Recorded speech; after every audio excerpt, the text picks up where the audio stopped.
As we make changes, as pendulums move, and they should indeed move, you can also move too far to one side.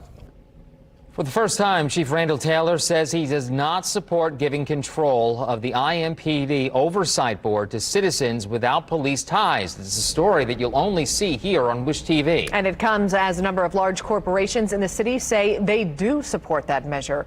Our Dan Klein was the only reporter in council chambers as the Public Safety Committee voted to pass the ordinance to the full city-county council. Dan, to you. Yeah, it's Proposal 237. It would take ultimate oversight of the department from a 3-member board, which is appointed by the chief and police union, to a 7-member board, which would include 4 civilians with no ties to police at all. And it's that majority voice, which Chief Taylor says might be a problem.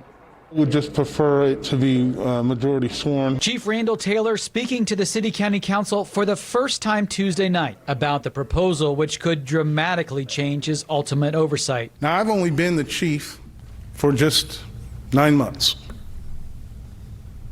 but I've made some changes to the department.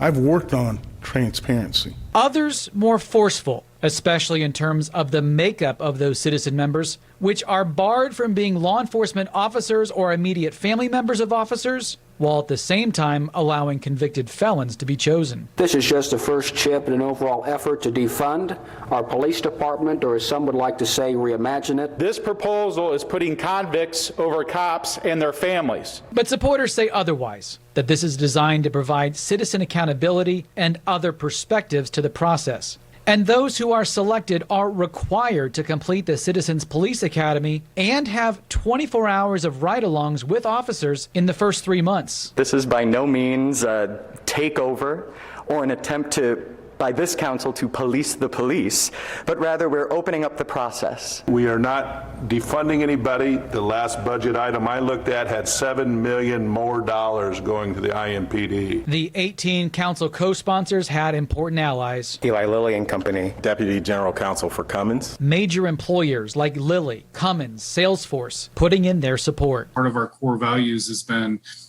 being part of the communities, wanting to ensure that, communities are stronger than when we arrive. Do you think companies like Cummins weighing in on this issue makes a difference?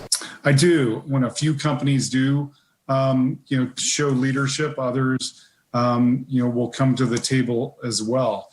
It's the right thing to do. But Chief Taylor isn't so sure this is the right thing. He says going from no civilians on the board to a majority in one move might be too far. It's currently written.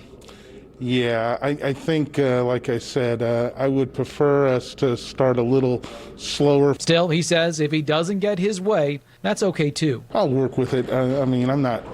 It's hard for me to say I'm totally against. I'm not totally against it because I'm all for civilian input. Chief Taylor also tells me he does feel supported by both the mayor and many members of the City-County Council who have reached out to him. Now, this proposal is due to go before the full council on October 12th. Reporting in the newsroom, Dan Klein, Wish TV, wishtv.com, and be sure to follow us on Facebook.